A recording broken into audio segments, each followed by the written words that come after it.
Yo, what's up mga kamars? For today's video ay samahan nyo kami. Magpagiling tayo ng bigas mga kamars. Yan, nautusan tayo ni mother. So nandito pa rin tayo sa probinsya namin dito sa Bohol. So ayan yung makina, pinaandar na mga kamars. Yan o. At yan yung may-ari, siya yung nangunay sa pag-operate mga kamars, no. Yan o. Yan, shout out kay boss. Kung sino nakarelate nito mga kamars dito sa mga probinsya, no.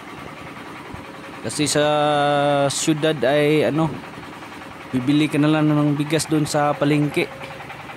Hindi mo na kailangang pumunta sa mga rice milling.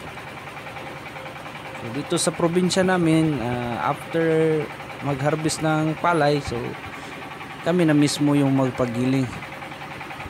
So ayan, yan yung pinakaunang labas ng makina mga kamars, at kailangan niyang ibalik doon sa lagayan sa taas para ibalik doon at marimild ulit kasi may mga pasi pa na halo, yan o.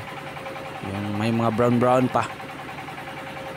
So yung kasunod, pag wala ng brown na halo, so yan na yung anong tawag nito,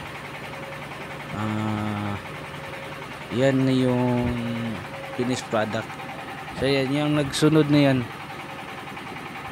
malinis na yan, finished product na yan.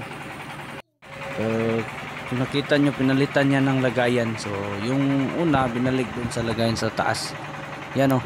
So ito pala ay mga kamars, pilit malagkit na bigas. So yan o. So as you can see, nag-cut tayo at yan na yung malagkit na bigas mga kamars. So yan o, malinis na malinis, yan o. At ito yung tawag sa amin tahop, yan o.